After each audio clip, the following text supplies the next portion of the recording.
Knicks family, what's popping with you, man? Good morning. I hope you're having a great weekend. And we're going to break down the first 20 games of the season and then take a look at the next 17 games and figure out if the Knicks can actually make the playoffs or at least be in the play-in tournament. The Knicks had a first rough 20 games, ladies and gentlemen. But it's not all loss. They're 9-11 after last night's win over the Cleveland Cavaliers. They played the Los Angeles Clippers. But that game versus the Clippers starts a stretch that really does work in the New York Knicks' favor. So let's go ahead and get with the guys and let's break this down, man, and see if the Knicks can make the playoffs. I don't know. Fellas, good morning. How you feeling, man? Good morning. It is a gracious morning. I woke up, so I feel good. No matter what happens, I woke up this morning, so I'm feeling good, man. I'm feeling good. But yeah. Same. That's gonna be only for this week, bro, because you changed, the year on your code. That's gonna be only the week feeling, and then you're back to regular. Right. But look, we got a big win last night. I consider it a big win last night. I felt like we needed to get that win. I don't like to lose more than 3 in a row. We had a 5-game losing streak earlier in the season. We were able to get off snide, get a win, and I think that was good for this team. They needed that, right? So they finished their first 20 games. They're 9-11. They've had probably the roughest schedule in the league. Has to be the roughest schedule in the league. And I'm going to bring this up so that you guys can see what I'm talking about. Over the first 20 games of the season, ladies and gentlemen, the Knicks, you can see it up there on the screen. The Knicks, man, they played, their opponents had a winning percentage of 52%, 146 and 131. They played against 8 playoff contenders, right? So 8 of their 15 opponents, and I know they played 20 games, but they played a few people twice. 8 of the 15 opponents were playoff contenders, and that's top 8 playoff contenders. 2 of them were play-in contenders, right? So, that means 2 of them were in the top 10. They played 13 out of 20 road games, or 13 out of their 20 games were on the road. Right? They had 2 4-game road trips. Right? They played back-to-back 4 times. Twice they played 4 games in 6 nights, and once they played 5 games in 8 nights. Right? That's a tough schedule over 20 games. And I know there's other teams that have played maybe similar schedules, but that is a tough schedule over 20 games. So when I look at that 9-11 record, I'm like, you know what? That's not too bad with the schedule that they've played. That's a tough, grueling schedule. And the last road trip when they were on the West Coast, and they played 4 games in 6 nights. They played some good playoff teams, but they were very clearly exhausted. So when I look at this schedule for the first 20 games and the record that they came out with, I feel encouraged. And I know there are things that we've got to do over the next, 17 games or the remainder of the season to get better as a team, especially offensively. But that's encouraging. Guys, from what you just saw, what do you think? I'll start with you, Andy. Well, it's like you said. I think the schedule was, tough. We can call it tough, I'm guessing. And I think all of the Knicks fans would take the record of 9-11 after these 20 games. We beat some great teams and like top East teams The West was a little bit more disappointing, right? But like you said, we had more road games, by far more road games than at home. That's going to change in the second half of the schedule. Of the second quarter, we can probably call it, right, because there's only a half of the schedule out. So right. I think that's going to change it from this point on. But like I said, I think 9-11 is a really good record that we have. We also, what is worth noticing, that we had several injuries. We managed to shorten the rotation and still keep up the game plans and the defense that we implemented in the offseason, basically. So we can feel comfortable as far as having even minor injuries going ahead, unless it's gonna be to Julius Randle, which is the biggest horse in the stable at this moment, as you ask me. I think we could handle an RJ injury for a couple of games, but a Julius Randle injury would hurt our chances to stay in the mix for the playoffs. At this moment, we're, I think, in the 8th spot, right, or even 7th. We're in the 8th spot, but right now. It's bottom. Yeah, so I think this position is attainable at the end of the season if we keep up the playing style that we have, and even don't make any moves, actually, unless there's going to be some crazy roster shakeup at the deadline in the East Coast. I think we can manage to stay in the playoff race, even if we drop to 9 and 10. We still can really, surprise those first teams, because, I'm guessing if we slip in like, at the 8th spot after the play-ins, I think it's not like we're going to get swept. It's not like 100% we're going to get swept. We might have, but, I think we can pull out at least 1 or 2 games in the first round. Okay. And that's the encouraging part, right? And we're still going to be in the lottery. So that will be a perfect situation, perfect scenario as I see it. Yeah. Again, ladies and gentlemen, if you're just joining us, looking at the Knicks over the first 20 games of the season, the record is 9-11, and I'm sure that's more than we expected. But I think it's even more impressive when you look at the first 20 games that they've played. Again, their opponents had a combined win percentage of 52%, 146 and 131, 146 wins, 131 losses.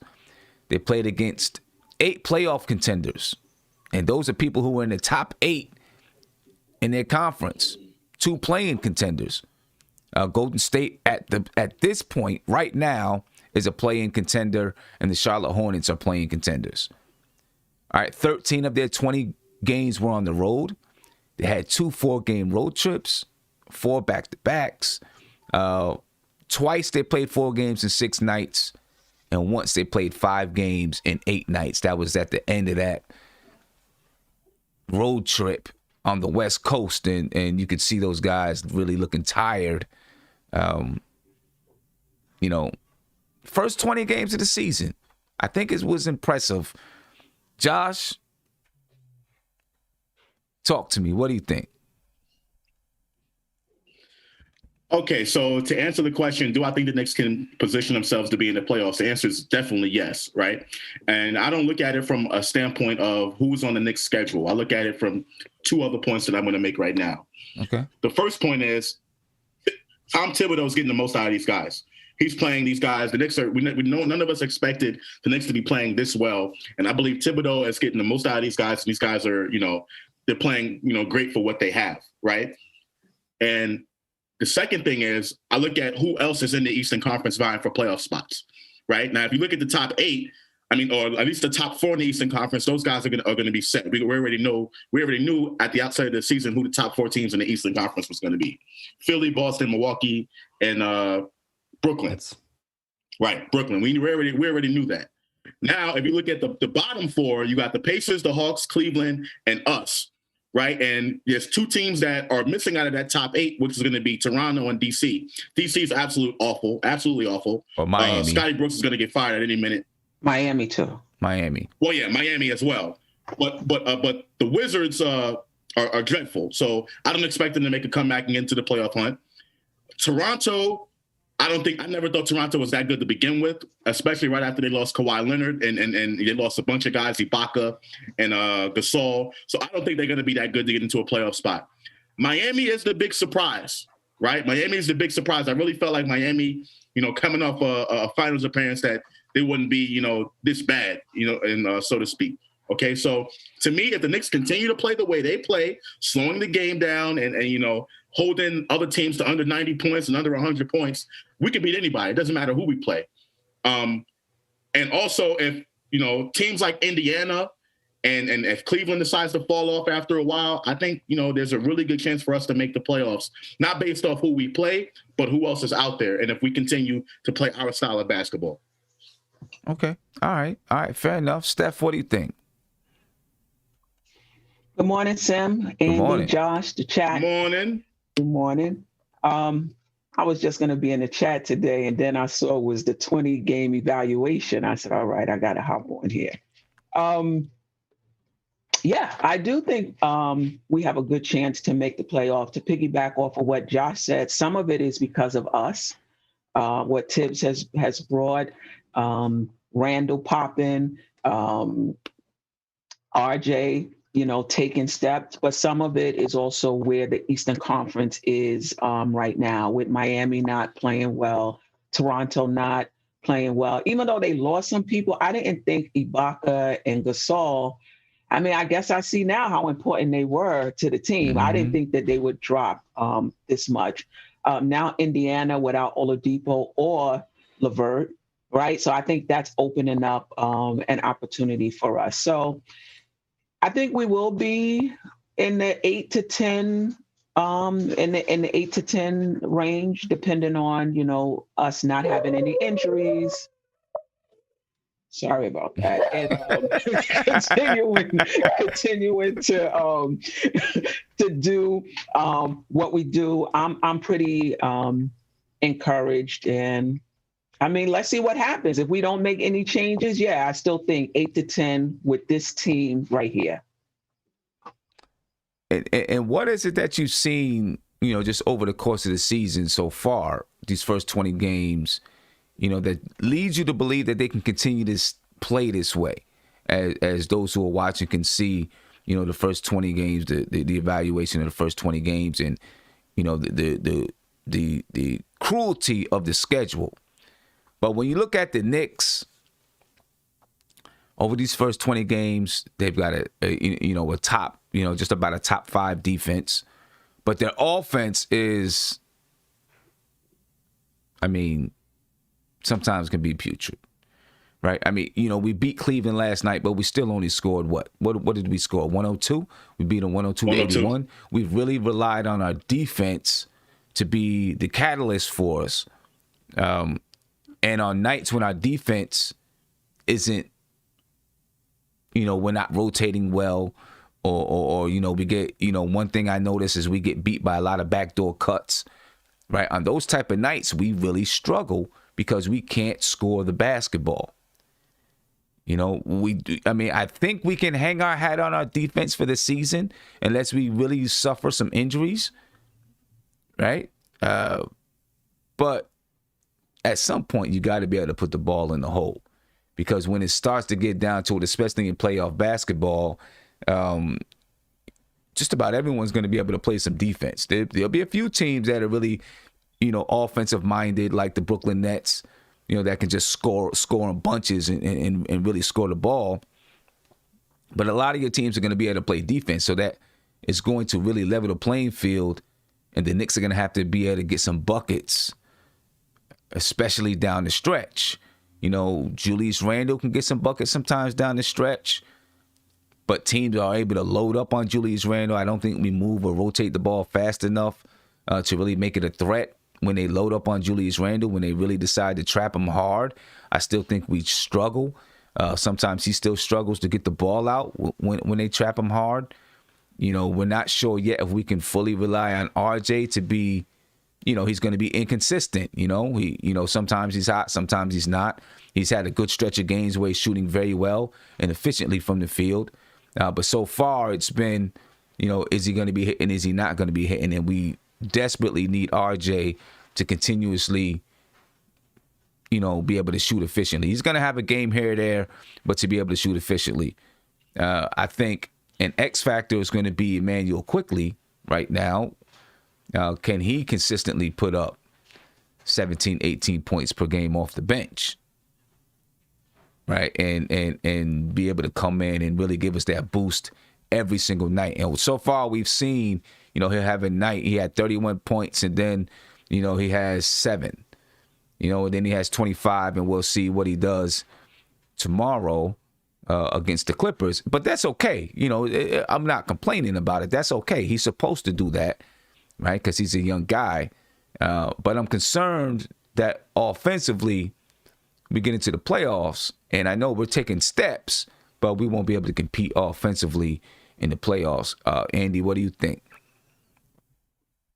Yeah, like you said, the inconsistency on the offensive end is, our weakest point, basically.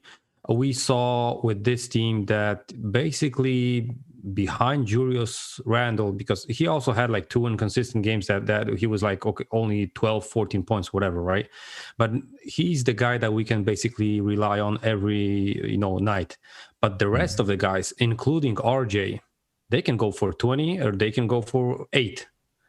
Burks, you don't know what kind of shooting day he's gonna be on. Rivers, we saw a perfect thing. He can split the game in half. The first half he's gonna hit everything. The second one he's gonna be 0 for 5, right?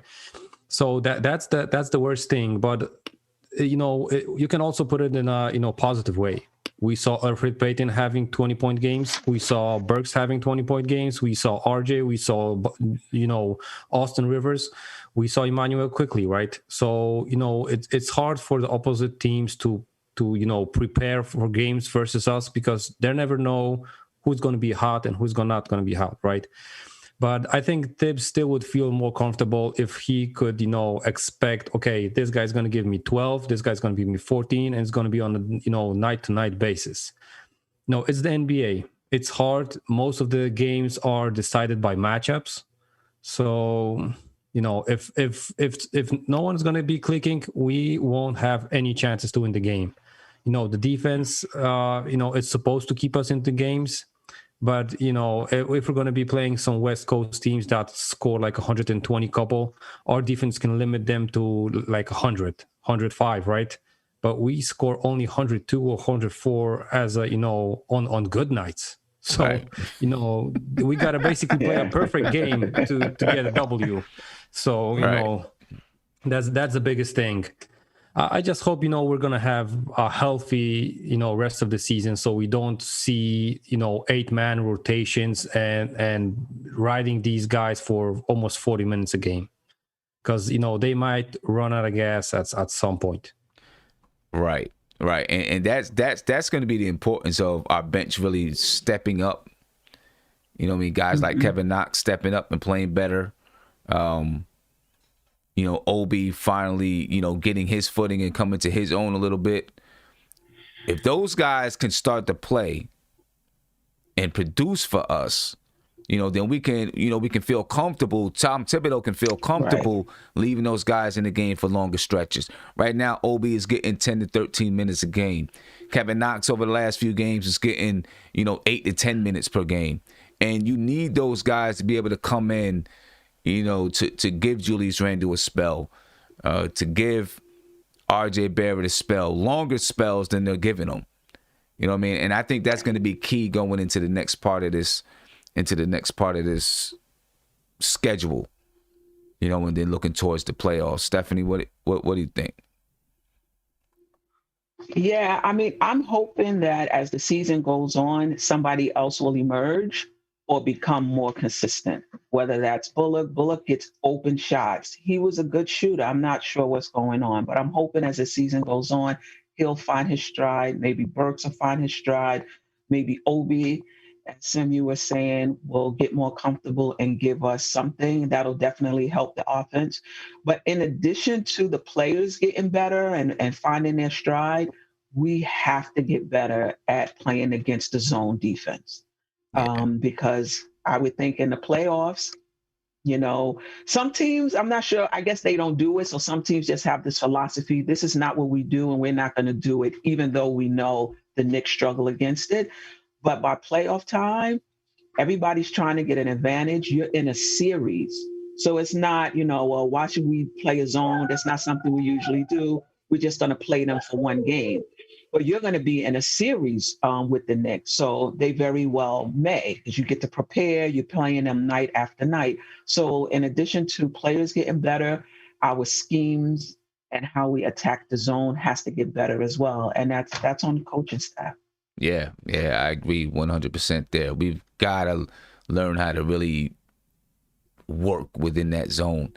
That's that's a sticking point for the team, area where we really struggle. Now they don't really get a break, a really good break until All-Star weekend. And I think like most teams, of course, you've had some teams who, you've had some teams that would have breaks because of COVID-19 and all of that. So that was maybe unfair sometimes during the schedule. Like against Portland, they basically had a week training camp before they faced us. But that's just that is nothing we can do about that. That's the way that NBA is right now. So the Knicks won't have a break unless they miss some games. There's some games postponed or whatever due to COVID. The Knicks won't have a real break until the All-Star weekend. Well, hopefully they'll get a chance to practice and really work against that zone, figure out how they can handle that zone, Now, looking at the second half of the season, right, the schedule lightens up. And this is the reason why, I wanted to bring this up, because the schedule really does lighten up when you look at the second half of the season. All right. In the second half of the season, they have 17 games. Not the second half of the season. The second half of the second quarter of the season. Let's say that. The second half of the first half of the season. Right? The second quarter of the season. The next 17 games. Their opponents' win percentage is 45%. They're 115 and 140. Right? Looking at the opponents that they play. Now, of course, those teams are going to get better. Teams are going to get worse. Things are going to change. But looking at what their records are right now, their win percentage is 45%. Current playoff contenders, 5 of their 14 teams that they play, they have 17 games, but they only play 14 teams because they play a couple of teams twice. 5 of them are currently in playoff positioning, and 1 is a play-in contender. Right? They play 10 of 17 home games. They have 1 5-game homestand. All right, they play 5 back-to-backs, 3 games in 4 nights. They do that twice. And then they have 1 stint of 4 games in 6 nights.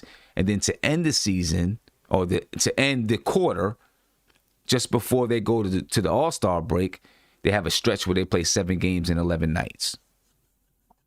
All right, again, their opponent's win percentage is 45%. They play 5 playoff teams. They play 10 of their 17 games at home, 1 5-game homestand, 5 back-to-backs. Twice they play 3 games in 4 nights. Once they play 4 games in 6 nights. And then they end the quarter just before the break with a stretch of 7 games in 11 nights. They should get a little bit more rest because they're home a lot of the time, right? So they should get a little bit more rest. And I think that should help them with a push, towards making the playoffs, looking at this part of the season, right? Because it's, they'll be at 37 games. And then I think after these next 17 games, which starts tomorrow versus the Clippers, after these 17 games, that's when you start to see the Knicks making decisions. I think they'll evaluate it and say, what do we want to do going into the playoffs, or trying to make this push for the playoffs? Do they want to make moves to try to upgrade the team? I think that'll be a question that they look at as they go into the All-Star break. Looking at that, and I know, Josh, you said, you really kind of base it on us and what we're doing, right? But looking at that schedule, and I am going to bring up who we play. How do you? How do you feel? Do you look at it and say, well, you know what, it's good, but it's a little bit easier. We are going to get more breaks in between. We'll get a little bit more, a better chance to rest, because I'm going to tell you that West Coast road trip took a lot out of the team, and you've seen it in that Utah Jazz game when they just didn't have it. They just didn't have it in them to be able to come out and perform. And that's I'm not trying to make an excuse for them, because, that's the NBA schedule. You got to come out and play anyway. Right. But it was, it was a grueling schedule. The next half gets a little bit better. And I'm going to read off some of the teams that we play in that second half or coming up. All right. We play the Clippers, play the Los Angeles Clippers. Then we go to Chicago and we play Chicago twice in Chicago. We come back home. We play Portland. We play Miami.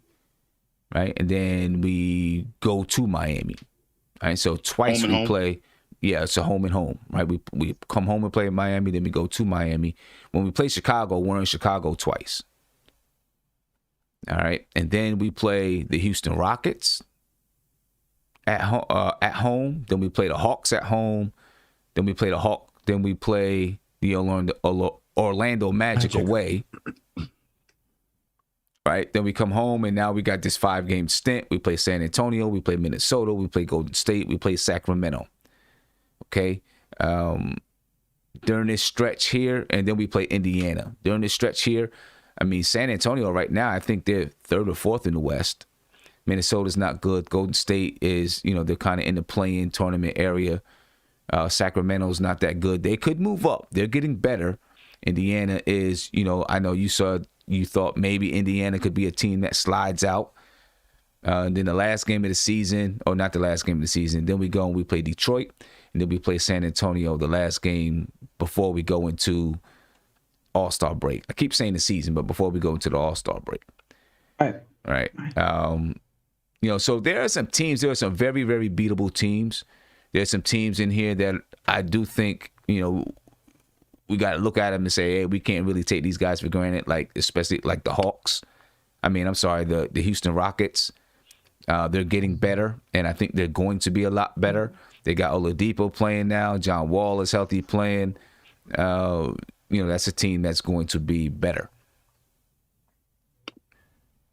Right, so, looking at that schedule, though, there's some beatable teams. We should be able to beat the Bulls. I'm not saying we're going to beat them both times. We should be able to beat the Bulls. We'll see what happens with Portland. I think we can probably beat Miami. We should beat Washington. Houston will be a tough game. We've beaten Atlanta already. I think we can beat them again.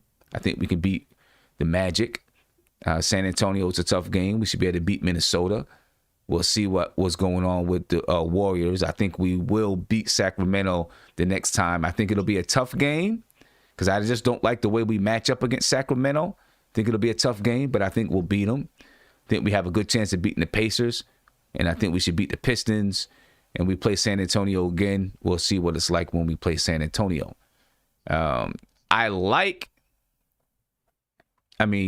This schedule is, still going to be challenging, but I think there's a lot of winnable games on there.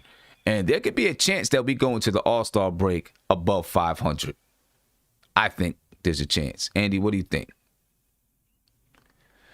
Yeah, exactly like you said. It's the February schedule is like day and night compared to what we played at this point. When you look at the games and the stints, it's wild that they did us that bad at the beginning of the season.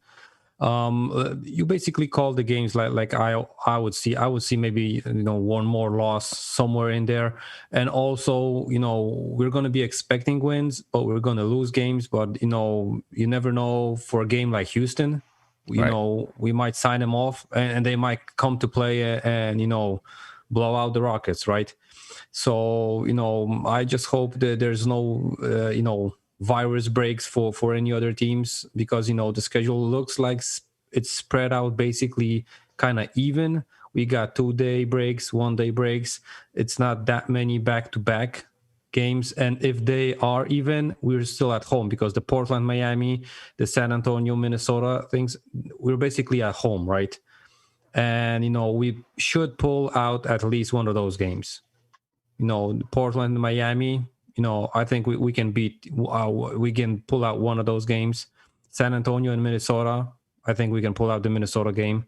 And Indiana, Detroit, I think we got to beat the Pistons, right? So, and Indiana is also in our reach. So, like you said, I see the February month above 500 for the Knicks. That will be, just imagine how excited people will be to see the Knicks. If they can, we're 2 games below now. If we can be for the month of February, maybe, be 3 games up. 3 games up, and going to the break, 1 game above 500 or something like that. Steph, you think we can? Then I'm coming to you, Prince. I do. What I like about the teams we're going to play in February is we're going to get a chance to see what type of team we really are. Like, we're not playing a lot of teams that are, like you were saying, playoff teams that were really talent-wise much, much better than we were. And in a sense, just being surprised that we were able to hang with them and even win games. A lot of these teams we're about to play, talent-wise, maybe even with us, or if they have more talent, they're not playing well. Right. This is an opportunity for the Knicks to make some hay. And this is an opportunity for us to see what type of team we really have, And I'm encouraged, actually. From what I've seen against those tougher teams, I don't think we're going to fold. I don't think we're going to take it lightly. I think we're going to come to play. I think one of the things that's happening under Tibbs is we're sharpening our approach to the game. That no matter who we play, this is how you approach the game, and you need to be consistent in that regard. So, yeah, I really do think we're going to be over 500. I'm peeking at the schedule now. And I think, I think it was Andy or Josh or Sam, I don't know. We may lose a game. We expect to win a game. We expected to lose. But overall, I think we're going to be over 500 when it's all said and done. Yeah. I think, at least the first half of the season, we don't know what the schedule looks like in the second half of the season. But I think at least the first half of the season, we can definitely be over 500. Prince, I don't know if you got a chance to see everything that we were talking about as far as the schedule, right? And I will bring it up so you can see it again, and I'll read it off to you so you can see it and everybody else can, see what we're talking about. Over the next 17 games, the Knicks are 9-11 now, but over the next 17 games, our opponent's win percentage is 45%. That's 115 wins to 140 losses. We play 5 playoff contenders out of 14 teams. One of those teams is also a play-in contender, right? So that makes it kind of like 6 playoff teams. 10 of our next 17 games are at home. We have 1 5-game homestand. We play 5 back-to-backs. Twice we play 3 games in 4 nights. Once we play 4 games in 6 nights. And then to end the stretch, just before we go into the All-Star break, we play 7 games in 11 nights. We play a lot of beatable teams, Prince. How are you feeling about this team, ending the quarter or going into the All-Star break above 500? Sim, looking at it, I don't think we're gonna do it. I think we'll be 18 at best. I'm looking at it. I went through the 17 games, and like Steph just said, a couple toss-up games. Obviously, is Sunday's game against the Clippers. Portland, I gave us an L for that game, but again, that's one of them games we could win. But again, the way Portland's playing and the way Dame did us last time, I doubt, we beat them. Miami, I said we split those 2, that back-to-back. Washington, we get that W, prayfully, unless Bradley Beal goes crazy. Washington, I'm kind of split on that because I don't know how not Washington Rockets, how the Rockets. I'm about to say DC is also terrible. Yeah, my bad. I meant to say the Rockets. That Rockets team could be dangerous around that time. Hawks W, Orlando W, Spurs. I say we take an L to them. Minnesota, we take that W. Golden State, we probably take that L because I'm pretty sure Steph gonna want to play with a vengeance because the way we beat him last time. Kings game is a revenge game. We win that game. And Pacers is a W. I say Pacers, we get a W. Pistons, we get a W. Suns, we get an L. Okay, I didn't really add up everything that you said to see what it is, but yeah, right. But basically, what I equated it to is 9 and 8, I believe. You know what I'm saying? Either we go 10 and 7, on you know what I'm saying, on a good note, or 9 and 8. Okay, I can see that. I can see that. That's that old school stare. I can see that. I'm looking at. I see them too, right? Yeah, right. As soon as I get to talking on the chat, you get on right. So yeah, my bad about that, y'all. Like Bernie Mac said, look, they're giving that look. I see. You don't have to say anything. The belt is coming off. The belt is coming off. Exactly. So again, I think we'll be 18 and 19 at worst. We'll still be hovering around 500, but I think this is a good stretch for us. As long as we don't, like I said, as long as we don't end up obviously with more losses than wins, I think in this stretch. But I think the basketball we playing, we're above 5. We are a game above 500 type of club right now. So I could see us easily going 9 and 8, or at least 10 and 7, which 10 and 7 puts us at a 19 and 8. 19 and 18 on the year, and then 9 and 8 will put us at 18 and 19 on the year. So, like I said, I think we'll be right around 500. I don't think we'll dip much. If we do, then I think we see drastic changes, guys. If this stretch right here gives us trouble, I think we'll definitely see some trades coming. Okay, and I mean, listen, 9 and 8, 10 and 7. Either one of those, in these next 17 games, I could see it. And if we went into the break at a game below 500 or a game below above 500, I'd be all right with either one of them. You know what I'm saying? I'd be okay with either one of them. Now, let's say we are, we're 19 and 18, or we're 18 and 19, or maybe we're 17 and 20. Right. Still, even at 17 and 20, you're probably looking at being around that 8th seed, maybe, somewhere around the 8th seed, or maybe between the 10th and the 8th seed. It'd be nice to be able to move into the 6th seed. If we're at like 19 and 18 or 20 and 17, then we might be somewhere closer to that 6th seed, which secures you a playoff spot. Right. And if you want to have a chance of winning some games, you probably got to get somewhere around that 6th seed, because, the top 3 teams in the Eastern Conference are going to be tough. Philadelphia, Brooklyn, Milwaukee, they're all going to be pretty tough. Boston, we'll see what they're like by that point. But, we might match up okay with Boston. If Indiana is still there in that 5th seed, well, the 4th and the 5th seed would play each other. We would play against, right now, it says the Milwaukee Bucks. That's in the 3rd seed. If we made the 6th seed, you make the 7th seed or the 8th seed, you're playing the top 2 teams. It's going to be tough, but I'll take that. You know what I mean? I'll still take it. But if you're going to be in the playoffs, you might as well try to get as best position as you can. Do you think that Andre Bryant said 17 to 20 in the East is still a 7th seed? Yeah, it might still be a 7th seed at that point. But do you think that the Knicks, if they are somewhere around by the All-Star break, if they're somewhere around, anywhere around 500, 3 games above to 3 games below, do you think they make a move and really make a push to bring in more talent to make that playoff spot without mortgaging everything? Or if they do make a big trade, it's a smart trade and they know that they're bringing back, some kind of super talent. Do you think that they do something to make a push? I don't think it even matters what our schedule is. I think they're looking to upgrade the team. I don't think whether we're close to getting into the playoffs or not close to being in the playoffs is going to change it. I think they're looking to upgrade regardless. If an opportunity comes around, that's a big opportunity. We have the assets. I think they're going to take advantage of it.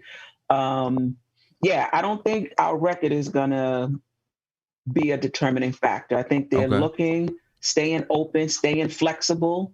And if something comes down the pipe that they think is going to help the team, I still think they're thinking long term, though. I think they'll do it. I don't think they're going to be like, oh, we're not going to. What's the use? We're not going to make the playoffs anyway. I don't think that's how they're thinking. Okay. All right. Andy? I disagree. All right. Well, go ahead, Josh. I'll come to Andy. Go ahead, Josh. So I don't think the Knicks. I think the Knicks are going to stay put with who they have. And I think if they do decide to make a move, it'll be for something minor, a minor change here and there, but nothing drastic that's going to help for a playoff push. They may think of it as a help for a playoff push, but to me, I think making any moves at this point, anything short of a Bradley Beal or anybody like that, I don't think the Knicks would do it. And I think even if they do something like anything below a Bradley Beal wouldn't help them enough to justify them making the move at this point. I think the Knicks are going to stay put. And as far as the schedule is concerned, again, I just don't feel like it doesn't matter who we play. Outside of, four teams, maybe the Lakers, Denver, Brooklyn, and Philly. Outside of those four teams, we're not playing any of those four teams. But every game is a winnable game to me. And depending on how we play and how we decide to go out there and play our brand of basketball, that's going to determine if we're going to win these games tonight and be 500. Because the first quarter of the season, we've lost the teams that we should have beat, and we've beaten teams that we didn't have. So it really doesn't. To me, who they play doesn't really matter. I do like what you said about the being at home and having a little bit more home games, less traveling. I think the furthest west we go is San Antonio. So I think traveling up and down the East Coast, I think that's going to be better as far as going across the country and doing all that kind of traveling. I think that can help the team. But I think the team definitely stays put. They don't make any moves. They just rob at what they have. And they'll make a trade in the offseason. So you don't think a move for we were talking about it before, and I know he doesn't make you a world beater, but a move for like Derrick Rose for Elfrid Payton, you don't think that helps you? You don't think that helps you? Not enough to where I'll change the way I feel about the team right now. I mean, the team, with Derrick Rose, take out Elfrid Payton, put in Derrick Rose. What do we get? A couple more wins in the season? I don't think it moves us that much. Well, but a couple more wins in the Eastern Conference. A couple more wins in the Eastern Conference could put you in the 5th seed, where you're not playing, where you're not playing against one of those top 3 teams. Right? When you look at it right now, it could spread apart. It could definitely spread apart. But when you look at the 4th seed, Boston is 10-7, Indiana's 11-8. Right? They're 2.5 games. I mean, Indiana's 11-8. We're 2.5 games lower than them at a 9-11. I think it'll spread out. It might spread out. It might spread out, but there's a chance 3 or 4 games could put you in a 5th seed, I think. I just don't believe with the Eastern Conference. After a while, right now it's only a short. We have a short. How do you call it? Like a short view of what the Knicks have done, as well as a bunch of other teams. As the season goes on, that's going to start to stretch out a little bit, and then teams are going to start to distance themselves and differentiate themselves from each other. Right. So let me ask you though, which teams? Because you said that you think Indiana could fall out, right? Because they don't have Karis LeVert, they lost Victor Oladipo. Indiana could fall out. So if Indiana falls out, I don't see the Hawks building that much separation. Between themselves and the 8th seed, I don't see them. I don't think that they're building that much separation. They're 10-9 now. They're decent, but I don't see them all of a sudden like winning 10, 11, 12 games in a row and having a big separation. The top 4 teams, I can see it happening. Everybody else, the Pacers. If you think they might fall out, the Pacers, the Hawks, the Cavs, the Knicks, I don't see where there's going to be that big of a separation between those 4 teams where 3 or 4 wins could take you from an 8th seed to a 5th seed, I think. Because they're going to be bunched up. Yeah, I It's think they're gonna going to be. I really think they're tight, going the to be rest of them. bunched up.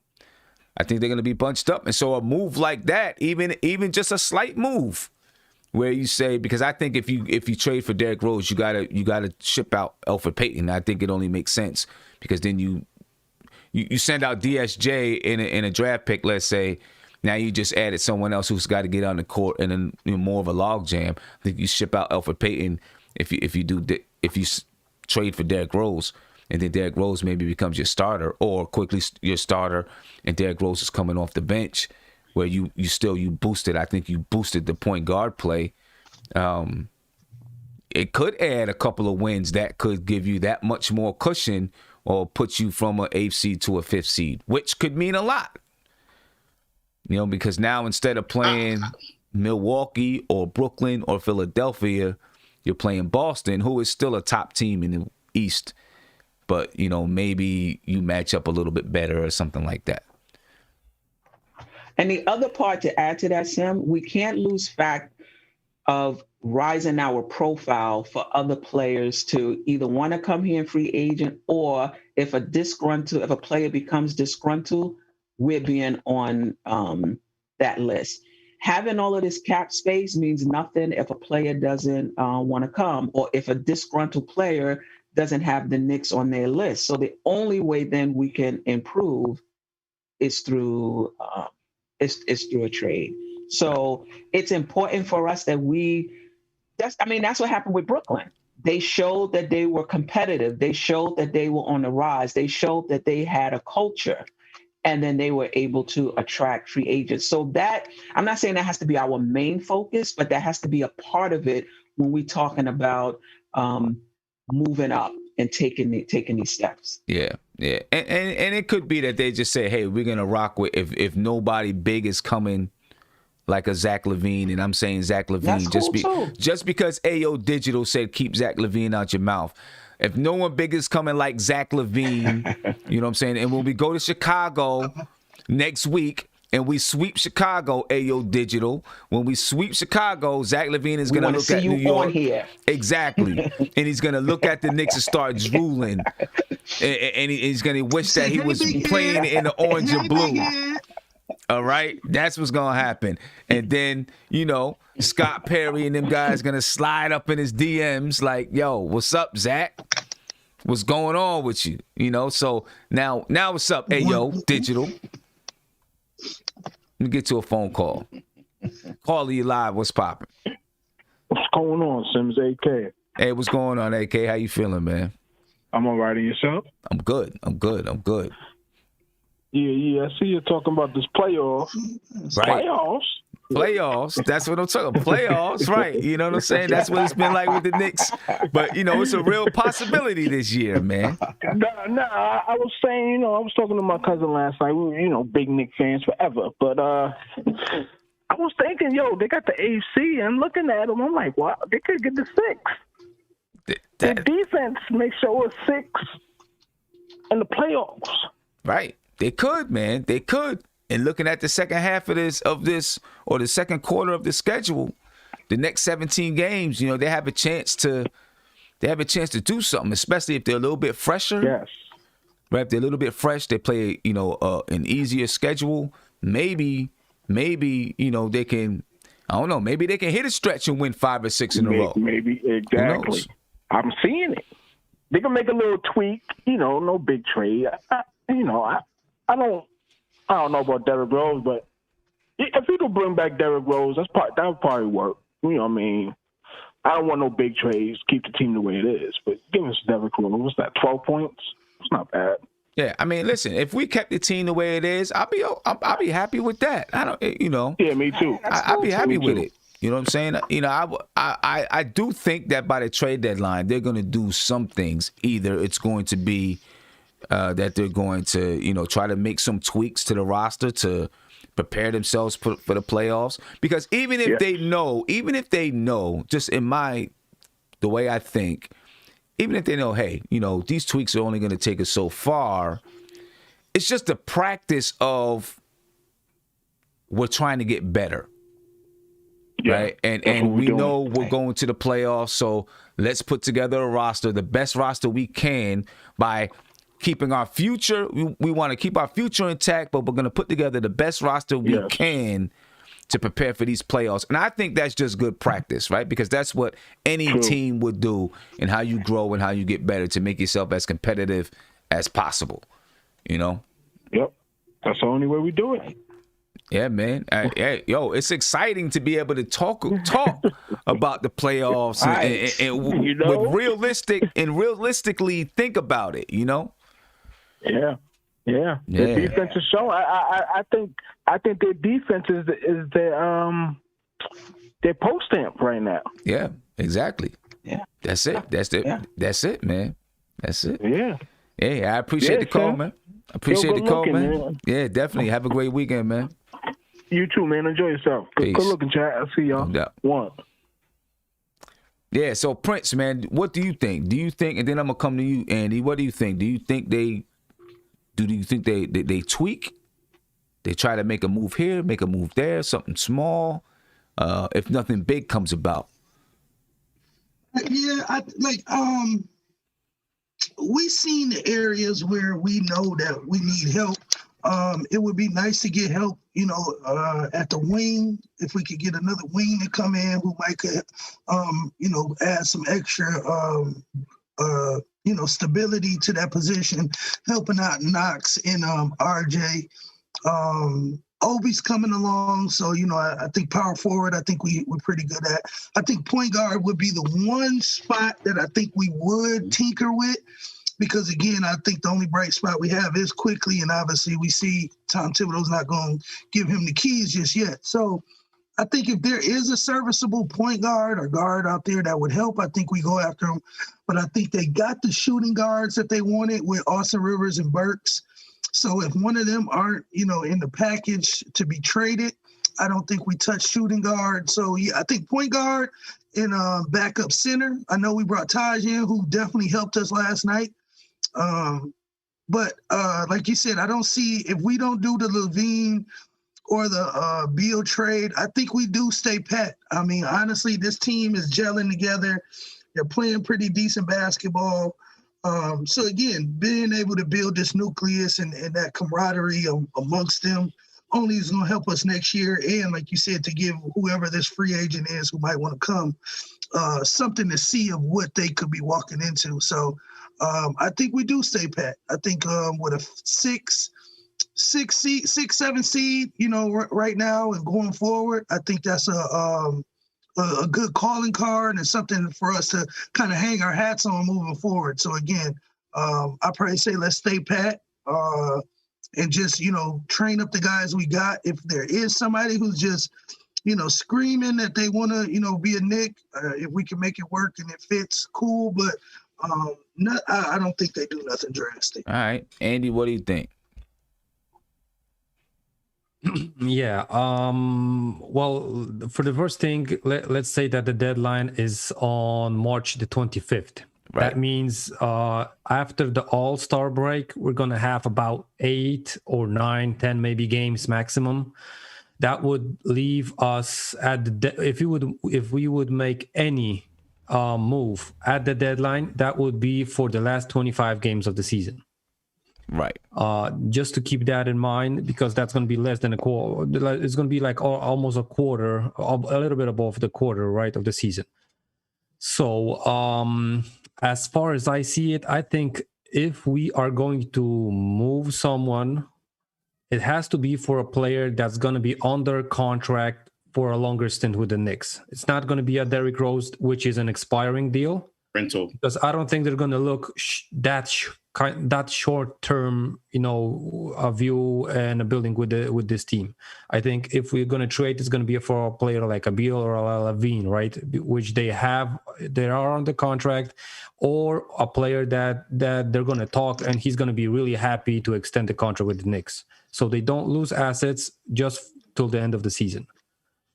And you think about Ball, Andy? Yeah, but the Ball. That's why I don't think we're gonna deal for Lonzo unless we get like assurance that he's going to resign here with the Knicks. Okay. Because I don't think we're going to, lose assets just for 25 games. I don't see Leon Rose being that kind of risky, the kind of risk maneuver guy. So for me, I think we're going to ride it out because we're going to be, still overachieving as the predictions of the season, even for the general managers and, the owner. I think nobody's going to expect us to be at the point that where we're going to be, which is probably in the playoffs, or if not, at least in the play-ins. And, to go further about the Beal and LaVine thing, right? I was thinking after the show yesterday, I was like going to bed and I was like, nah, I got to, figure this out. And you know what I came up with? Imagine the Bulls and the Knicks and the Wizards doing a 3-team deal. No, Chicago would give us LaVine, which we only want from them, right? They would get Bradley Beal, and they would have to send like 2-3 first-round picks. We would send one of our picks, so we would basically lose like a pick and a player for LaVine, which would be a perfect deal for us. The Chicago Bulls would be happy because they would improve from LaVine to a Beal guy. So they're going to be happy. And they're going to lose like only 3 picks for a guy like Beal and for example, Markkanen. I think that's a win-win situation for everyone. And the Wizards stack up with, with like 4 picks and, and a young player in Lauri Markkanen, right? So, I think... it's a win-win for everyone. It's a win-win for everyone except for Bradley Beal. And I think that the Wizards are going to try to help Bradley Beal out. Because he don't want to go to Chicago with that squad over there. Yeah, but, he plus got they will lose Markkanen. So they will lose Markkanen. So I don't see how the Bulls potentially get that much better, just by having Beal on the team by himself, really. They don't have really that much scoring. If you lose Markkanen and LaVine. So... I think they're okay with losing Markkanen because I think he's a restricted. Yeah, they were shopping him. So I think like him and Frank came in the same year, so I think they're all on their last rookie contract deal. So next year I think he's an unrestricted free agent. I would believe. And also keep in mind if somebody is on an expiring, you're not going to give up as much as you would for someone who has a few years left on their contract. Right. Exactly. And see, I think that the Knicks are going to be looking to try to upgrade his roster by the deadline. I just do. They have regardless. They're gonna. I think they're gonna be making some kind of moves, even if it's to prepare themselves for something to happen in the future, picking up more draft picks, whatever it is. They're gonna do something at the deadline, and it may include roster moves. They don't have that $17 million still sitting there for nothing, in my opinion. Nothing. You know what I mean? Obviously, they've got to do something with it by the end of the season, or get split up amongst their players, which they might not mind doing that either. But I think they saved that there so that they can look to make a move somewhere at some point in time. You know what I mean? And I think they will look to use that money plus the draft picks. And see if because I'm pretty sure there are rumblings going on that we don't hear, that we don't know about. A lot of rumblings happening, and they got their posts on certain things. Like Ian Begley said, right now, them and other teams, of course, there's other teams out there are monitoring that Zach LaVine situation. So and the Knicks front office is so quiet. Oh, I'm sorry, Sam. Yeah, so, like I was just going to say, like Steph is saying, it may not be just for the playoffs, but I'm pretty sure they're looking to improve, and they're going to be hitting that horn, trying to figure out what's going to be the best, what would be the best move for them. I think that there might be, something that happens by the deadline for the Knicks. Something somewhere, I think. I think they're looking at all these guys, and they're figuring out, who's going to be part of the future or not. And I think this regime, I think, has a good pulse on guys that may or may not be part of the future and understand it a little bit better than the previous regime did. Them guys, I don't think Steve Mills, I don't think they had a clue of who they wanted to keep or didn't want to keep, or I don't think Fizdale had a clue. With Tom Thibodeau, most of the time you can see it's pretty clear who he likes on the floor and who he doesn't like on the floor. Because if he don't like you, he ain't getting off the bench. I mean, The Knicks were up 20 last night with 2 minutes. He didn't even look towards Iggy or DSJ or Theo Pinson or any of those guys. He probably didn't even think about it. Somebody said, "Hey, Tom." He's like, no. And that was it. You know what I'm saying? Need this W, and I ain't let nothing stop me. Yeah, we getting this W, and we ain't gonna let nothing stop us. You know what I mean? So I think he has a good pulse of who he believes can help this team, and he's going to. And I think he's probably made it clear. Get me some players in here. You know what I mean? We need some guys that can play basketball. So I think that before there will be. Before the season started, Sam. Oh. No, go ahead, Steph. I'm sorry. Before the season started, in one of his press conferences, he said, to win in this league, you need a star. Whether you grow one or you go out and get one, you need one, and you got to be aggressive in getting one. And Knicks fans went crazy. They're like, "Oh, Mike's trying to trade away the maybe not then, but now he is. Maybe not then, but now he most definitely is. And that speaks to, when he kind of traded Levine for Butler. Because again, you got to think, and that's why I say, I know everybody like, man, Prince, you think you slick trying to ship out RJ. But again, I just think if he knows. Like you said, if you know his track record, we know Thibodeau. And you can't tell me that he didn't believe that, Levine would be a player. He just knew Jimmy Butler is 2-3 years ahead of this kid. He plays great defense. He can score the ball. And I know him. All right, you know what? I'm going to just have to roll the dices and we'll trade away this kid for Jimmy Butler. And I know he probably kind of wish he may have never did, but his thinking is still the same Tom Thibodeau. He wants guys who are going to contribute now, who he can play 35, 36, 37, 48 minutes. And, like I said, I think if he can keep RJ, he definitely will, because I believe he does love RJ. But I don't get too, like we said, don't get too cozy with our players, because they're like Mitch, everybody might be out of here. It's outside of Julius. I think Julius may be the one guy who probably definitely has a position, but everybody else could be traded. They could be trade bait. You're making a good point.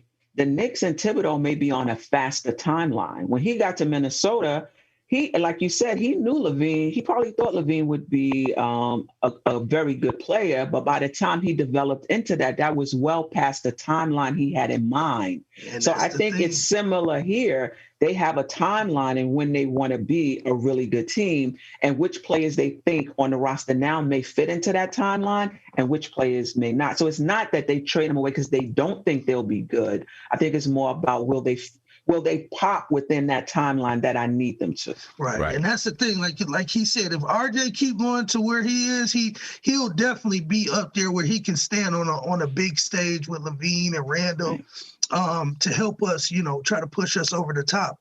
But, bigger than that, it's the truth of what it is. We still know RJ still is a year or two behind from where he will be considered a star or a superstar or the face of the franchise. So again, he's good. He's showing us, very good showings. But again, I'm pretty sure if Tom Thibodeau believes that he can trade RJ for Zach LaVine, I think he'll probably take Zach LaVine, who's 4 years ahead of the curve right now. It's just the only thing I'll say to that is part of the reason why I think Tom Thibodeau went and got Jimmy Butler is because he played with him for an extended period, right? He coached him for an extended period, and so he knew what the makeup of Jimmy Butler was on and off the floor, the intensity he brings to the game, all of those things. I think he's developing that kind of relationship with RJ. He knows, his work ethic. He knows, how he approaches the game, the mindset, and those type of things. I don't know if Tom Thibodeau would go and say, yeah, let's trade him for Zach LaVine, because to him, yes, Zach LaVine can put up buckets and he knows that, but to him, Zach LaVine might be an unknown in some of those other areas. And I feel like Tom Thibodeau kind of goes, I know what this guy can bring. I know what he does. I know his work ethic. I want this guy on my team because I know what he can bring to the team, and I know how to use him. Not saying that he wouldn't want Zach LaVine. I'm saying I don't know if he would trade RJ for him because, RJ in those other areas is kind of a known commodity to him. You know what I mean? I feel you on that, Sim. The one rebuttal I would say is that even still, and to speak to Steph's point, is like we all kind of went at it last night about it. It's like Tom Thibodeau, what we say, 64, 60, how old is he? 64, He about 68 now. He about 68 right, you know now. what I'm saying? So again, granted, I know he likes what he sees from RJ, but again, do you really think that he can wait 2-3 seasons for RJ to get where LaVine is? Because that's kind of the trade-off he did. Granted, I know he did have more cachet with Butler, but even still, Butler was 2-3 years ahead of the curve from LaVine even was. And I'm pretty sure he knew LaVine probably was going to be a good talent. But again, if you know you can go get a veteran who Tom Thibodeau loves, a veteran who like you said, have a real some type of understanding of his game already. Still fairly young too. Still fairly and he's still fairly in young his prime. to grow. So yep. if you can't keep them, like we said, Sam, you keep them together. But again, if it costs us to give up RJ. No, I get it. I just think that there's a little bit. I just think it's a little bit different. You know what I mean? Because he's coached RJ for a little while, and Jimmy Butler was coming from a winner. You know what I mean? He was coming from, where he coached them, where they had some playoff battles and those type of things, where he went through those things with them. Where Zach LaVine hasn't been there. You know what I mean? So I just feel like he's just a prolific player. Yeah, I just feel like there's an unknown commodity where he might be like, I know the mentality that he brings. I'm not sure the mentality that Zach LaVine brings. Not that I wouldn't want Zach LaVine, but I wouldn't want to give up RJ to get him. So but he was I don't remember that tenure, but I think he had Zach LaVine for about the same time as what he had RJ. So again, I think he would still have the same type of understanding to say, okay, maybe. Well, this was Zach was when I was guarding him. I mean, not guarding him, when I was, coaching him and teaching him, and this is where RJ is, where I'm teaching him. So like you said, in either way, it can go in the good for RJ, because much like you said, okay, RJ is further advanced than where LaVine was at this age. You know what I'm saying? So again, Tom would be the one who could gauge that. So if we see it, we know that Tom definitely gave, the aid of encouragement, words of encouragement for the trade. But again, if we don't and we see RJ stay, we know, like you said, Sam, that he's a pillar to Tom Thibodeau. Yeah.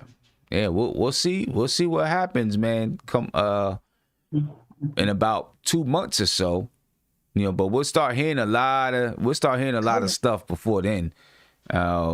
I don't think anything happens before the All-Star break if it's gonna happen. I think they're gonna want to see what this team can do up until the All-Star break, because then you have so much time between. I think the last game is March 2nd. Between March 2nd and March 25th, you got a lot of time in between there where you can make a move, get guys into practice, and do things like that. So I don't think you see anything happen until then. That's what I think. It's possible. Can you practice during the All-Star break? I think it's unofficial. Like the assistant coaches can communicate with you, but I don't think I think the players have access to the facilities and stuff, but I don't think you could actually it's not mandated type of stuff. And I think the assistant coaches Prince, have to under Tibbs is gonna be official. Mandated. What you say? Yeah. What you say? If you're not in the All-Star game, you will be in Terrytown practicing. You'll be working on your game. No California. Yeah, bro. You ain't doing that. No, bro. So you better ask for the vote. You better ask for the votes. Yeah, you right. You better pray you down in Atlanta in the bubble, because if you're not, you're gonna be in Terrytown practicing, boy. Yeah, doing pyramids. Hey, yo, did y'all hear that? Y'all hear Woj? He said Bradley Beal is not on the market no time soon. Yeah. I seen that. I seen that Woj said that, but that's we hear that all the time. So right. Then right behind the scenes, it's already a trade from Bradley Beal to the Lakers. Yeah, then tonight he'll drop the bomb. You know what I'm saying? He'll drop the bomb tonight. Mm-hmm. Right. We hear that all the time. They would oblige. Yeah. Yeah. I think we hear that all the time.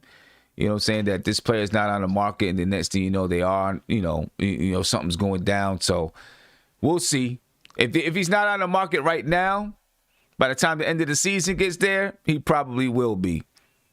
Yeah, you know what I mean? Because it don't add up. Like him and Westbrook, even if they tank, and like what could they bring in to make them good? Yeah, you can bring in some of them young kids, but it don't fit the trajectory of Bradley Beal. You know what I'm saying? Like any of them guys, unless they're telling him that you know, we're gonna get rid of Russell Westbrook. You know what I mean? If they're telling them, hey, we're going to get rid of Russell Westbrook, then, you know, maybe he's like, okay, you know, you get rid of Westbrook and you're going to make this move or that move. We'll see. You know what I mean? But that makes the team worse.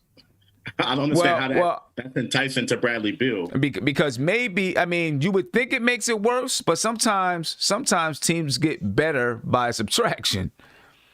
You know what I'm saying? Maybe Beal was cooking last year when it was just him. He was cooking last year when it was just him. But he's still cooking. My thing is, I don't think Russell Westbrook is the issue for the Wizards. Their problem is they don't play any defense. No matter who you put on that team, they don't play any defense whatsoever. I think Scotty Brooks is doing a terrible job. And I just think that taking away someone like Russell Westbrook from the team does not make them better. I just think to say that. I'm not saying that Russell Westbrook is a bad person. But maybe the mix just isn't there. And that could bring down the morale of a team tremendously. You get one person that comes in and it's just like, yo, this thing is just not working. Maybe. You know what I'm saying? I mean, listen, every place that Russell Westbrook has gone, people either leave him or it just hasn't worked. I mean, they've been decent, okay, but it just hasn't worked. Every place that he's gone, it hasn't worked. So, you know, I'm not saying it's Russell Westbrook, but I don't think you can take it off the table. I just don't agree with that, man. I mean, okay. Listen, the Wizards was supposed to be better. We all know that. But the thing is, I mean, listen, they still score a lot of points. They score more points than the Knicks do. You know what I'm saying? Westbrook had 26 last night before he got thrown out the game. Bill had 26. So, I mean, these guys are still getting their numbers. They're still putting up what they need to put up. But they get in zero contributions from Davis Bertans, who we were looking to be, you know, someone to add to the team in the offseason. Zero contribution from Hachimura. He's not really playing that well. So outside of those two guys, nobody else is, you know, putting up and doing anything. You know what I mean? And again, they play no defense. But I'm not going to say that Westbrook is kind of like a cancer, meaning people want to leave him and that, you know, teams don't do well. You know, I just don't agree with that way of thinking. It'll work if he finds the right team. You know what I mean? And he's still getting his numbers. I think he'll definitely be an upgrade on our team right now. Absolutely. Hey, what is Bertans shooting this year? Because he got 80 million, didn't he?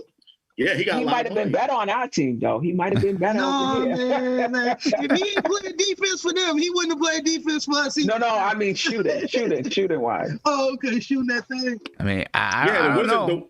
I don't know. I just, you know, when looking at Westbrook, you can't deny that it just hasn't worked wherever he's been. No, you can't. It worked in OKC. I mean, it worked. It worked for him being the guy to get triple doubles and to dominate the entire team. It worked that way. Okay. But they played in the 8th seed in the Western Conference. They went against the number 1 seed in the Western Conference every year. But every single season. Why were they the 8th seed? They played in the Western Conference, Sam. That's okay. The Western Conference. So what? There's other teams that are not. There's other teams that play in the Western Conference that are the 1st, 2nd, 3rd, or 4th seed too. They're way better built. Those teams are way better built than the Thunder were. The Thunder were not built to be a juggernaut in the Western Conference. But what I'm saying about Westbrook, KD left for a reason. Part of it is Russell Westbrook. He wanted to get away. Part of it is he wanted to get away from Russell Westbrook. There's no doubt about it, in my opinion. And we, you know, and we know about KD and you know with what KD whatever. But and the way he wanted to be with his friends and all of that kind of stuff. But he wanted to get away from Westbrook too. You know what I'm saying? And then Westbrook, they had a chance. Right. He moves, he goes to Houston. That didn't work. 2 years in Houston. It didn't work? What do you mean? They traded away all their bigs, Sam. They got rid of all their bigs. They weren't going to compete. They weren't going to do anything in the Western Conference. It didn't work, though. It didn't work. But it's not because of Westbrook. It's because of what the team decided to do with the roster. The whole show was Harden and Westbrook. I mean, they got rid of their big, Sam. Part of it is Westbrook. I mean, he was part of the team, just like Harden was part of the team, right? Harden gets the same knock. He hasn't, now he's joined up with a super team, but he hasn't been able to, even when he had a good team, hasn't been able to do anything because he doesn't show up in the playoffs, right? But Westbrook hasn't been able to be successful unless he is the primary focal point of that team and he can go out and get triple doubles every single night and control everything about the team. Then that team can, that team can get to the 8th seed.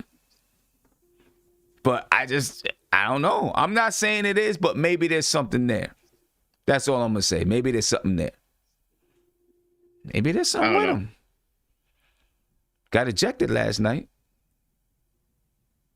I don't know. I don't know what else to say. I mean, I don't know. I mean, maybe there's something. I don't know. Maybe it's something with him. Freezy, I think you was getting ready to say something, man. Hey, so what I was about to say is, hey, shout out to the chat. Hey, it's good to be here with Sim and the brethren and Sistren. I heard somebody say something greasy about RJ Barrett, and I had to put my sandwich down and come defend RJ Barrett on behalf of the Barretteers. Barretteers. Yep. So my thing is I don't think Thibodeau will trade RJ Barrett for anything. Zach LaVine, nobody else. And the reason why I say that is because of this. RJ Barrett gets compared to Jimmy Butler, and there are some parallels there. But the thing about Jimmy Butler we have to recognize is this. So for one, Jimmy Butler took 2 to 3 long, hard years to develop in the NBA. But that's after 4 hard years at Marquette, right? So Jimmy Butler came in and was 22. It was 23. Was an old rookie, and then he took 2 or 3 years to develop. So the Jimmy Butler that we know is not the Jimmy Butler that we should compare RJ Barrett to at the same age. Because Jimmy Butler at RJ Barrett's age right now was a struggling guy at Marquette, right? And while they both have similar parallel, like they don't blow you away as run and jump athletes, they both have will, desire, and determination to win, right? The thing about Jimmy Butler is he takes his limitations but loads up on experiences with also determination to become a good player, because Jimmy Butler is not a super skilled shooter or passer, but his will to win is probably top 3 or 4 in the NBA, right? And I would say RJ Barrett is top 10 in will and desire to win in the NBA right now as a second-year player. How can you judge that? How do you measure that? How do you measure it? It's more eye test than anything. Okay, so here's the thing. This is how you measure it. By instances that are fact, right? When Dwayne Wade was playing for the Chicago Bulls, there was a fracture in the Chicago Bulls locker room. There was a Rondo, Jimmy Butler faction, and then there was the other guys, right? Because young guys came into practice, and Jimmy Butler basically fractured the locker room. He was like, look, I don't want those guys, those finesse, those mink coat wearing, Ferrari driving guys to be the guys who determine success on this team. We want the dudes that are willing to play hard every night, practice hard every night. That happened in Chicago, right? That's a fact. That's a fact. Bobby Portis was a part of that group. He wound up punching a guy. You know what I'm saying? That's a fact. That's on record. That's not disputable, right? Jimmy Butler gets traded to Minnesota. right? And then you see the same thing happen in Minnesota where the team is split. Jimmy Butler has this breakdown thing in the gym, calling everybody soft. That's a fact. That's on record. That's undisputable, right? Because some guys don't have the same will to win as other guys. And Jimmy Butler said that to Tom Thibodeau's face in front of everybody. That's on record. That's a fact, and you can't dispute that, right? So when we say, does Jimmy Butler want to win? Does Jimmy Butler want to win? We can point back to those two instances, or you can point to the instance in Philadelphia, right? When he looked at Ben Simmons and says, this guy doesn't have the heart to want to win games down the stretch. I don't know if this guy is conducive to winning. This is fact and on record, right? This dude wants to win. In a film session breakdown with Brett Brown, Jimmy Butler stood up and had a meltdown in front of everybody because these dudes kept making the same mistake over and over and over again. And it wasn't for a lack of trying. It's because they just didn't do it. Like a will, they just didn't want to do those things that Brett Brown was asking. And after that meltdown, you saw Jimmy Butler become the primary ball handler going into the playoffs. That's a fact. That's not conjecture. That's not, somebody didn't assume that. So in 3 different places, you saw this guy do the same thing with his teammates. Those are facts. Those are on records. So how do I speculate into what Jimmy Butler is and his will to win? I don't have to, because he has a proven track record. But you said RJ is a top 10. My thing is, how do you put it in any order? So you're saying, how do I draw the parallel between Jimmy Butler and RJ Barrett? You said RJ Barrett is a right, but how do you know that RJ Barrett has that same will? So you pointed out some instances with Jimmy Butler. What has RJ Barrett done? I'm not saying he doesn't, but what has RJ Barrett done to say, okay, he's top 10 in the league and will to win?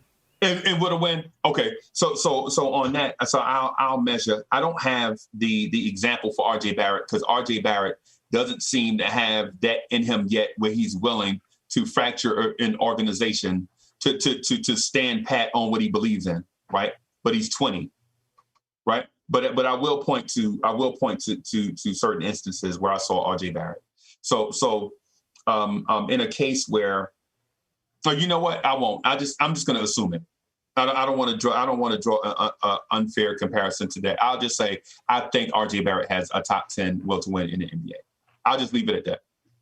I'll just leave that open. And what about LaVine? Where do you think LaVine falls with that? Because I think that's the whole love triangle that we in right now. So again, if that's the case, I see me. I don't know that he trades it for LaVine. I don't want to trade RJ Barrett, but I think if the right thing came around, any player can be traded. Yes, any player. If the right deal came around, I think any player can be out of there.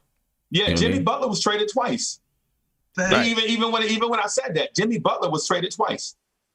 You know what I mean? So the thing is with certain guys though, man, I think we probably need to be more patient. You know what I'm saying? It's we say we don't want to do the Carmelo Anthony type trade scenario all over again, and then at the same time we put pieces together to do a Carmelo trade scenario all over again. You know what I'm saying? Like what does it take to get Zach LaVine? Are you really willing to trade your young core for a guy that hasn't proved that he's a winner? I don't think we'll have to give up our core for him. Beal, yes. LaVine, I think you could throw Chicago enough second round and first round picks to satisfy them for the next 4 or 5 years. And you give them a player that they could, maybe throw into the lineup right now. Obviously they're not in no way, shape, or form looking to be in the playoffs. I don't believe Chicago has those admirations. So you would give them a DSJ or a Frank or Knox, one of them. But again, if they want RJ in the deal and they say, okay, we just want RJ and LaVine head up, if you can do that deal, I'm pretty sure, Tom Thibodeau wouldn't want to do the deal. But if you can get a 25-year-old Zach LaVine who's walking into his prime, giving up a young RJ Barrett who's 3-4 years from his prime, but will be a good or great player. Like Sim said, in today's NBA, you have to take a guy. I just think this. I think RJ Barrett is more valuable than Zach LaVine. Well, if that's the case, you tell Chicago to give you a second-round pick with it then. But I don't why? believe it. I don't believe You know why? You know why? I'm gonna tell you why. I'm gonna tell you why. Right? Because the Utah Jazz have the best record in the league, right? Mm-hmm. The New York Knicks beat the Utah Jazz. What about Chicago? Did Chicago beat the Utah Jazz? Wait. Let me finish. Because I'm going somewhere with this. So the Knicks also beat the Boston Celtics. The Knicks also beat the Milwaukee Bucks. Last night, the New York Knicks beat the Cleveland Cavaliers. All those teams, if the playoffs started today, would be in the playoffs. Now tell me who Chicago beat with Zach LaVine. Well, they beat somebody because they beat somebody because they're only a couple. They're only half a game behind. Half a game behind the Knicks. The Chicago Bulls are 7-10. Because Zach LaVine. The Knicks are 9-11. So right. I mean, they got 7 wins because of Zach LaVine. But he's in the playoff. He's in the All-Star. He's in the All-Star discussion right with Julius Randle because again, he's taking a team that's trash and carrying them on his back right now. So, I would have to say that. So when you look at the Bulls, I'll tell you who the Bulls have beaten so far this season. All right, going into the season, they've beaten. They beat the Wizards. They beat the Wizards. They beat the Mavs. They beat the Trailblazers. They've Pistons, lost to the Clippers. Let's see who else they got wins against. They beat the Mavs. They beat the Rockets. That's a recent win. They beat the Hornets. That's all they've played so far. Hey, I gotta get out of here, guys. Always great. Always a great pleasure talking to you guys. Sim, thanks. Appreciate it. And I'll see you guys tomorrow before the game in the pregame. Hey, stay up, Josh. All right, Josh. Appreciate you, man. All right. So I mean, look, they got 7 wins. The Knicks got 9 wins. I mean, they've won some games. They're right there trying to get into that 10th spot too. Right. Mm-hmm. I'm here to tell you that. So I think the Knicks have had one of the hardest schedules to play in the first 20 games of the season. Right. Mm-hmm. And then when you look at who the Knicks knocked off with a young 20-year-old RJ Barrett versus who the Bulls beat with a young veteran Zach LaVine, I like RJ Barrett's current resume better. Randall's here. Give them W's to RJ, big. Not by himself. Because if Zach LaVine was on this team instead of RJ, they probably have a better record. And listen, RJ is young, so we still got time to go. I'm not trying to compare the two in that manner. I know RJ still has time to go. Zach LaVine's been in the league for a while, but I mean, Zach LaVine is a walking bucket. Some of those games where we needed somebody to score down the stretch, Zach LaVine probably would have given you a bucket. Right. You know what I mean? Andy? Yeah, I'm gonna get to a phone call. I gotta go. Okay. No. I said go ahead. Then I'm gonna get to a phone call. Oh, yeah, because I gotta go in a couple of minutes. Just wanted to throw out a name for a trade that we were thinking. What about Ricky Rubio? He's averaging career low points, career low assists, playing on the bench on the Minnesota Timberwolves. I think he's not going to be happy there. And I think he might be one of those players that will want to get traded before the deadline this season. And, I actually, every day and every night, I would take him over Elfrid Payton. That's for sure. Mm-hmm. And he might be not that expensive, and, he's still not that old. I think he has at least a couple of years under his belt in the league. So he might be one of those players that you could consider, keeping for a longer, stint with the Knicks. So, I don't know. What do you guys think about that? I mean, he's a better playmaker. Yeah, I mean, he could be a good addition. He plays defense. As he got older in his career, he started to knock down that three. He shoots it slow, but he started to hit it. I wouldn't mind, if that's what they were looking at. I don't know how much money he makes or anything like that. He's back in Minnesota, right? Yeah. Yes. Yeah. I would say to this, the Ricky Rubio thing, I think his numbers are down for a reason. Because he's playing less minutes. Yeah, and I think he's playing less minutes for a reason.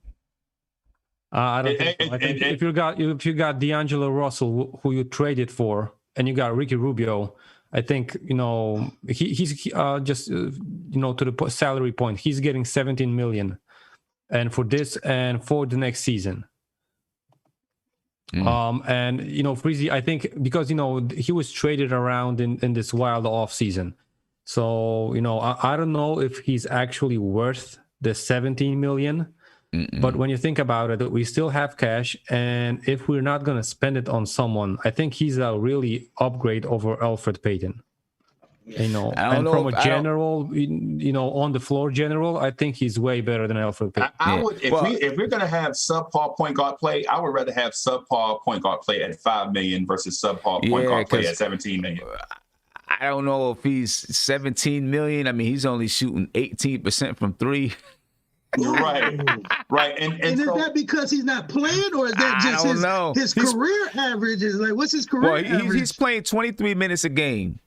He's playing 23 minutes a game. That's about the same amount of minutes that Elfrid Payton is playing this year. Maybe Payton's playing 25 or 26. But Ricky Rubio is playing 23 minutes a game. He's averaging 6 points, 5.7 assists. He's shooting 18.5% from three and 40% from the field. I want to say this one quick thing, because I don't want to take over, but I just want to say this one thing. Instead of trading for Rubio, I would rather take Frank Ntilikina out of the mothballs and give Frank a shot. Give Frank some run. I'm thinking, Frank is going to get the run, and he's going to play the three. He's going to take Kevin Knox's minutes if Kevin is not going to make those shots, because he's basically going to be useless. If he's not making shots, he's going to be useless. See, I'm thinking that my thinking is that when Reggie Bullock comes back, Burks goes back to the bench, Kevin Knox is going out of the lineup, and it's going to be quickly Burks, Austin Rivers, Obi Toppin, and Nerlens Noel in that second five. Oh my God! That's what I think is going to happen. Yeah, if that happens, that hurts, and that says a lot of sediment to Knox. And again, like you said, if that's the case, him and Frank might be on their way out of here. If that's the true case, I don't believe that. I just think that they, for whatever reason, they're trying to figure something out with consistency. I mean, everything that I'm seeing just says that to me. I mean, when you look at it, Kevin Knox, his minutes are getting less and less every game. Yeah. Right? Burks is playing 25 to 30 minutes a game. Reggie Bullock has been playing 25 to 30 minutes a game, and Reggie Bullock is going to come back and get right back into the starting lineup. Mm-hmm. Right? So the person that's moving his way out of the lineup is Kevin Knox. Yeah. Austin Rivers is playing his minutes. Quickly's playing minutes. Right? Obi Toppin is getting about 13 minutes a game. Nerlens Noel is getting 18 to 20 minutes a game. I see Knox being on his way out. Unless is that more design? Getting that shot, unless or do we shots. think that it's people getting their time? Because like Tom said, we got to think Austin's been hurt. You know what I'm saying? Even though like he has been, contributing, but again, Austin was hurt. Same thing with Bullock. Same thing with Burks. So, and much like Tom Thibodeau said, that these guys got to work themselves back in the lineup. Obviously, that ain't the truth. Like you said, the only people who's truly had to fight for roster minutes is Frank and Knox, it seems like now. So, Sim, like you said, some of what you preaching might be some truth, brother. Yeah, but I just pray that they look in to see what these other guys can give, and they just ain't gave up on Kevin, because, again, if the proof is written on the wall, my boy might be out of here. Well, I was just saying out of the lineup, I was just saying out of the lineup. I mean, obviously, if there's a trade, you might include them. But let me get to this phone call. Caller, you live. What's popping? Hey, what's going on, everybody? How you feeling, man? I'm good, man. I'm good. Saturday afternoon, talking Knicks. This is good. I agree with the dude who just came on. He was talking about Zach LaVine. I agree with his sentiments. I I was listening to yesterday's show. I'm listening to this show now. Me personally, I really believe that in terms of just trying to make a home run trade, I think we should wait till the offseason to do that. I feel that we don't really have all the assets to make a trade, like make a Bradley Beal trade or even like a Zach LaVine trade. We might be able to scrap away with a Zach LaVine trade, but let's say a Bradley Beal, you would need to handle one of the young players plus draft picks. So it wasn't like you wouldn't even be able to break in the team and like, hey, we can build with Randall. Like Randall would be gone. So in a sense, you pretty much be starting over. With Zach LaVine, it would be a little bit less deep, but still, once again, okay, what are you giving up? So, like, our best asset is Randall. If you're not trying to trade Randall, that means pretty much majority of your assets would have to go. So it's not just Mitch or RJ. It would probably be Mitch and RJ plus draft picks. Because For LaVine? Yeah. Or Beal? That's hard to see it. If I'm Chicago, why would I why would I take a trade? Why would I trade my best player since Jimmy Butler for Kevin Knox or Frank Ntilikina or throwaways or draft picks? Right. I don't think anybody was saying that. That is too low. Yeah. I mean, if we give up a plethora of picks, then I mean, you can't ask for it. You won't be able to ask for OB quickly, RJ. But again, if you only giving up players, then I could see us giving up players. But again, if we giving up a boatload of picks, they're not going to give up any assets that are on our team. If that's the case, they're not giving up quickly OB. So again, the best person we would have to offer would be throw in pieces, Knox, Frank, DSJ, because again, you're not going to give up OB, RJ. Plus picks, plus the picks. It's like a mix, a mix of both, right? Yeah. Yeah. What were you saying? What were you saying? Caller? Yeah, I was saying, what I was saying was, if I'm Chicago, if you're calling, if we're discussing a trade, and I'm trying to get assets in return for my best player, right? And you're telling me that Obi's not on the table, quickly he's not on the table, RJ's not on the table, maybe Mitch, Knox, some of these players, they would all, I'm trying to get all of them. And for a trade, you would, a substantial amount of those assets would be out the door. No, I agree. I agree. If you're going to get LaVine, you're going to have to give up something. So, it doesn't even make sense to make that trade as of right now. I'm on I believe that we should build through the draft. Now, building through the draft doesn't mean doing a Sam Hinkley and just accumulating picks and not doing with them. Building through the draft means you build assets. You get draft picks and you get them for later moves. Yes, that's what we did. You have to trade for players. But isn't that what we did as far as accumulating draft picks? I don't think we're there yet. We got 7 first-round picks over the next 5 years. Yeah, but okay, so all right, so 7 picks. There are OKC has twice that many. And I'm not saying we need to be OKC, but as of right now, we've drafted players who had we had 2 back-to-back drafts where we drafted players who did not hit. So that's it's a bit of it's we took a hit. We took a hit with Frank Ntilikina, and unfortunately, it seems that we're taking a hit with Kevin Knox.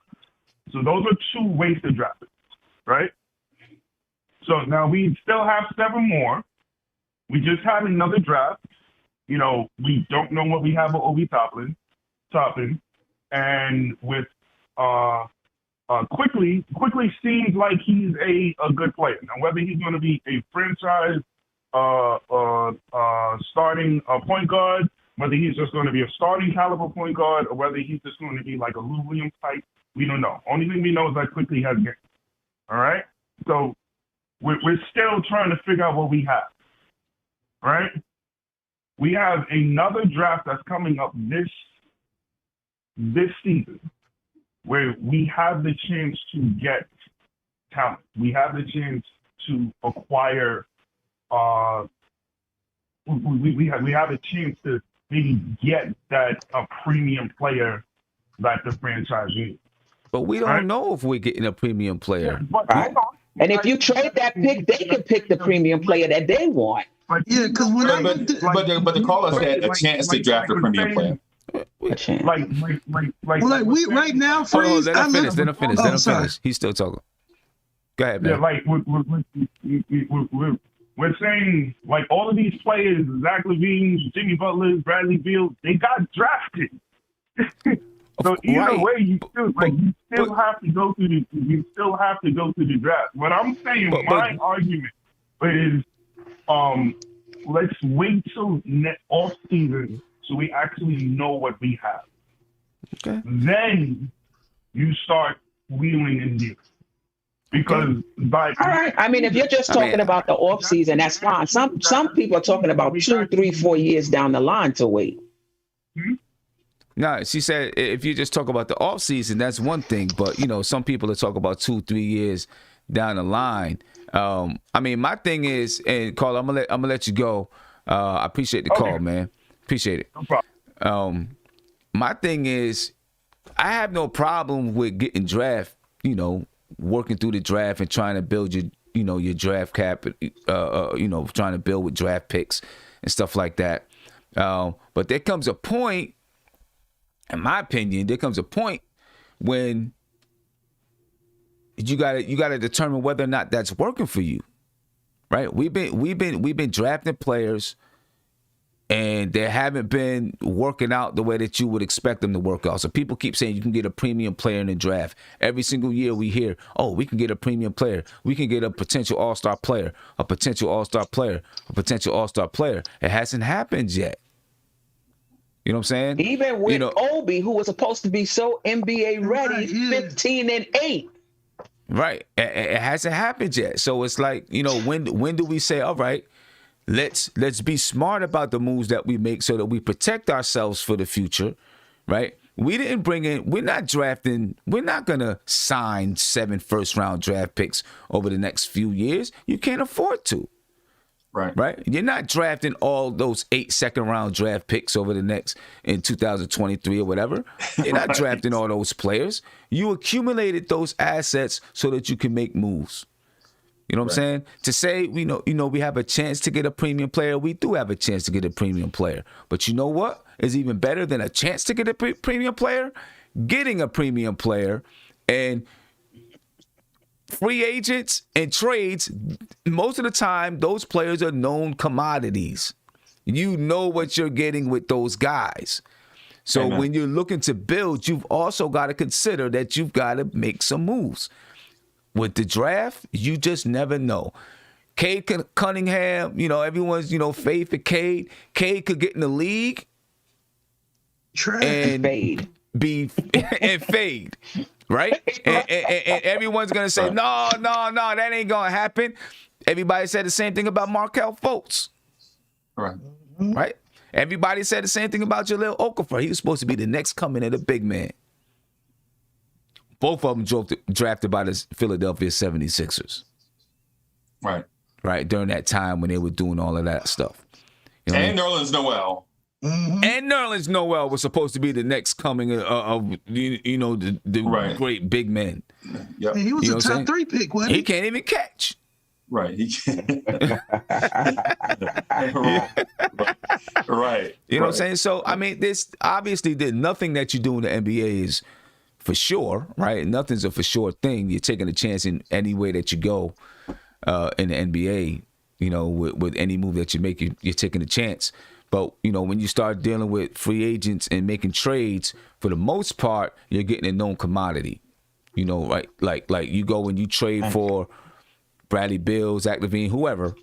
You know what they can do because they've done it in the NBA and they have a track record.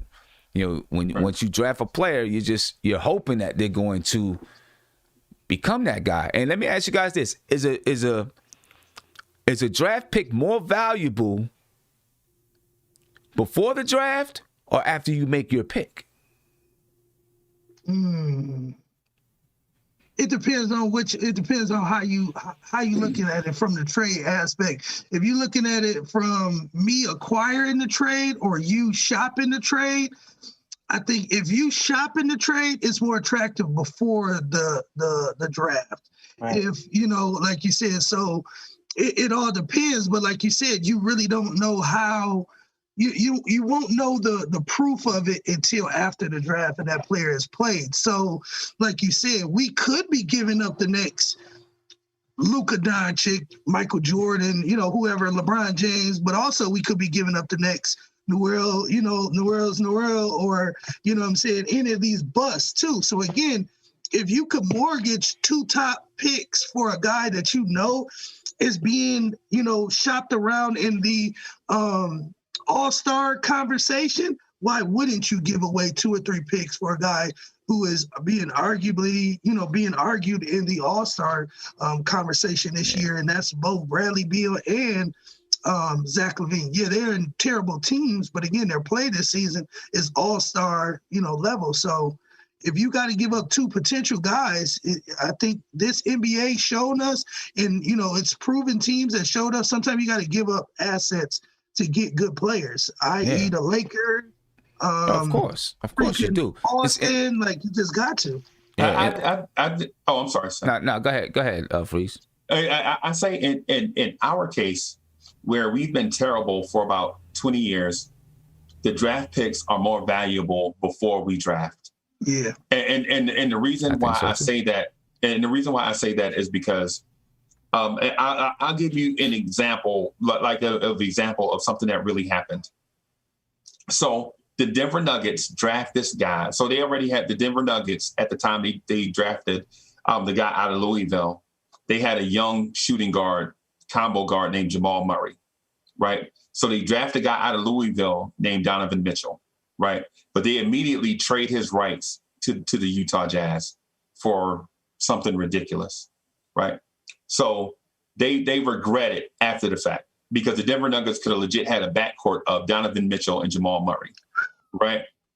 But they were forward thinking. They were thinking like, yo, we need to get more assets or whatever to build around this young kid at center that his passing is unbelievable. We need to get some weapons to go around him. And this kid out of Louisville just may not be the guy, right? So that pick that they had was more valuable going in, but when he drafted him, they traded, draft the guy, whatever. The Knicks are not in that situation where they have, talent on the team that may be transcendent already. Mm-hmm. We have to take those picks, potentially package them together and trade for that guy first before we start forward thinking. You know what I'm saying? We can't think what it's going to be like to be in the NBA finals. We have to think about what it's going to be like to actually make the playoffs. Yeah. You know what I'm saying? And so you take those picks while they have sky high value right now and go get your guy. Like we know what Bradley Beal looks like in the playoffs. Bradley Beal in the playoffs was a stone cold killer.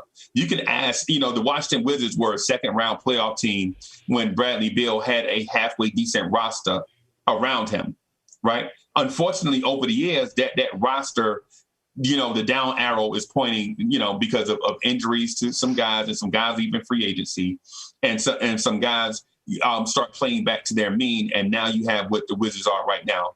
And Bradley Beal looks like a good guy stuck on a bad team, but we want to remember what Bradley Beal looked like when he had a legit all-star caliber point guard, and he had 3-and-D guys around him and things of that sort. Bradley Beal helped carry a team to the second round of the playoffs, and they got knocked off by a team in a couple in consecutive years by a team that had Kyrie Irving, Jason Tatum, Jaylen Brown, Marcus Morris. You know what I'm saying? He got knocked off, but there's no harm in that. We can't say Bradley Beal didn't make it to the Eastern Conference Finals in a situation like that, because in one season they had a dude named Isaiah Thomas that was playing out of his mind that helped the Celtics get to the playoffs and be legit. And then the other year they had a guy in Kyrie Irving who had won a championship with LeBron but wanted to prove something on his own, right?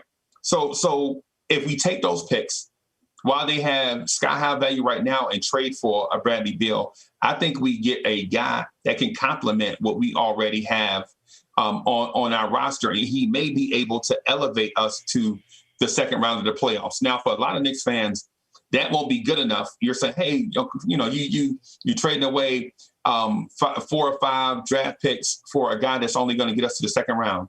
But guess what you were before you traded away those draft picks?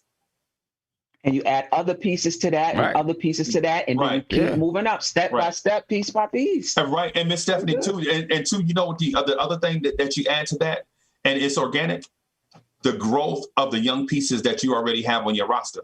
So while you're trading away, getting other guys, the young guys on your team, your Mitchell Robinsons, are getting better organically because there is less roster turnover. You know what I'm saying? Now you're looking at being a playoff team. Like the reason why our young guys can't develop is because every year, the roster is 50% turnover. They have to learn new teammates. They have to learn a new coach. A new coach is coming in every year and a half or so. And so these guys can't grow organically because their growth is stopped. Then they have to learn all over from scratch. And then once they get to a point where they finally get ready to turn the corner, their growth is stopped. And they have to learn all over from scratch. And so while it's one of the things I say about Kevin Knox and Frank Ntilikina. And so the Knoxers and the Frankers have a legit argument about they can't grow because every time they grow, their growth is stopped and they have to start all over. They have to learn new teammates. They have to learn new systems, new lingo, and all these different things. But in the case where you get like the Bradley Beal, those young guys that their growth was stopped, they no longer have to do the heavy lifting. You have a Randall and say a Bradley Beal, and those young vets do the heavy lifting, and now the young guys, all they have to focus on is the small task that the coach gives to them. That's defense and energy. Yeah. I mean, listen, if we can make a move for Bradley Beal, I would love to bring Bradley Beal to the Knicks. I've been liking Bradley Beal for a long time, man. Right. He's been one of the guys that I've wanted to get for a long time. I don't know if the Wizards are ready to move yet, at least not by the deadline, and we'll see what happens. But if you can get Bradley Beal with this team and you can manage to keep RJ, you got Bradley Beal, Randall, and RJ, and if you get lucky enough to keep Quickly too, right? You talk about something right there. And then I'm going to get Kyle Lowry in the offseason, and we making moves, baby. We making moves, right? We making moves. I'm trying to tell you, we making moves. Hey, and Prince, you know who the main benefactor, if he's still here, you know who the benefactor is of a guy that creates his own shot and for others? Yeah, hey, I can camp. Yeah, I can camp in. I can camp and roam around that 3-point line all day long, and everybody can be as mad as they want. I mean, but I gotta knock them down. Yeah, but the thing is, I'm really pipe dreaming because if you bring in a Bradley Beal, you're not keeping Knox and Quickly and Obi and all of them guys. Them guys gone. If you keep it RJ, if we keep RJ, if you keep it RJ, Quickly, Obi, Knox, out of there. All of them. And the draft picks. And draft picks. You can guarantee that. Them three, Quickly, Obi, Knox, gone. Right. You know what I mean? Right. So that of course is the thing, but then you still got Kenny Payne too. We want to give a to get one of their Right. Kenny Payne, I'm out of here, man. I came here for one thing. Y'all got rid of it. I'm out of here. But you know what? But then you still got your young Mitch and RJ, and Bradley Beal's 27. Julius Randle's 26, right? So it's not like these guys are old. These guys are young still. And two of them are just entering their prime. And then you'd have two of them who would be still young, growing, and trying to get to their prime. So you would still have a pretty good future ahead of you, man. You would just give up, 3 young guys that you thought, or 2 of them that particularly, you just got and you think are really promising. You'd be giving up those guys, but you'd be getting back a bona fide all-star, and your team is ready to really go to the next level. So it's hard to say which one you do. I for one, I don't want to give up quickly, but no, I don't want to give up. I don't want to get that kid up, man. At that, I love what he brings to the team. I don't want to give him up, but right. And you see his confidence. You see his confidence is growing. Like, and so I made a comp last night, and so shout out to the NBK fam and people that watch all the NBK fam shows and all that stuff. Thank y'all for being so loyal and supporting like y'all do. I watched Sim's show the other night, man, and I swear it was like a gazillion people watching at the same time. So shout out to everything that's going on the brothership and those that support. Y'all keep doing y'all thing, and we're gonna try to provide the best content that we possibly can for y'all. Yeah, right. No doubt. But I was watching Emmanuel quickly last night, and before y'all put me on some type of psycho meds, listen, hear me out on this. I saw like the beginnings of a great young star point guard in the making last night, and at first I was like, this looks like the beginning of Dame time, right? But then I was like, no, I don't want to say that publicly. Because what happens is people look at Dame right now versus quickly and think that's a crazy assumption. But my assumption is Dame at the same point of his career as Emmanuel quickly. You know what I'm saying? Like a young 21-year-old Dame Lillard trying to find his way when LaMarcus Aldridge was the superstar. And they were just they were wondering if Brandon Roy could come back or not. You know what I'm saying? Dame Lillard was in that, this is Brandon Roy's team, and he's out hurt with the knee injuries. He's been out for a couple of years, but he might come back. LaMarcus Aldridge is an all-star. I want to defer to them, but I also want to prove to the world that I can do this. I can do this thing. And so it reminds me of that time with quickly. And it may be like far-fetched or whatever, but I'm not saying look at Dame Lillard right now. What I'm saying is look at Dame Lillard at that age and then look at quickly. Because he hit that, when he hit that step back 3 on Sexton, you were like, this guy is saucy and confident. And so we hadn't had a guy like that at point guard since I can't remember. Right. I mean, we listen. He has a long ways to go. So he's got a long ways to go. We've seen guys come in, with a little bit of a splash, and then, right, the league and then the league catch up to him a little bit. But I mean, I think the kid's got something though. I really do think he's got something. You just, let him go ahead and grow into it. That's why I don't mind him coming off the bench. Let him grow into it. He's got a nice, sweet spot on the bench. He's able to come in, play his game without any pressure, having to give the ball to this guy or that guy. He can just do his thing. We maximize on his skill set, and he's doing it. So, man. But hey, guys, I appreciate Steph, Freezy, Prince, Chop. I appreciate you all for taking some time out of your Saturday and jumping on with me. It's a great conversation. Mm-hmm. I'll be on tomorrow morning before the game starts, and I'm hoping we're going to get a win tomorrow, man. Yeah. Right. Hoping we get that win tomorrow. Right. That's right. We start the stretch off right, because after the Clippers, the schedule gets lighter, and, we could start to really make some moves, man. I'm really hoping that we can go into the All-Star break 6th, 7th, or 8th seed with a winning record. Above 500. 1 game above 500, 2 games above 500. I'm hoping we can go there, above where 3 games below, something like that. I won't be upset. But still, right. You mind if I say something real quick before I go? I just want to say something real quick before I go. So I ain't going to hold you too long. But what I'm going to say to Knicks fans is, don't let negative fans impact how you view this season. This season is special, unlike one we've seen in a long time. And my basis for saying that is Vegas picked us to win 22 and a half games before the season started, right? Now even Vegas is backed up, and Vegas is believers.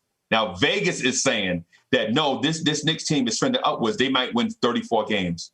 So if Vegas is changing their thought in midseason, maybe you should too. Yeah, there you go. No doubt about it. What's up? Ladies and gentlemen, have a great weekend. I'll see you tomorrow. Right. And be peaceful, ladies and gentlemen. And as usual, spread love. Out of here.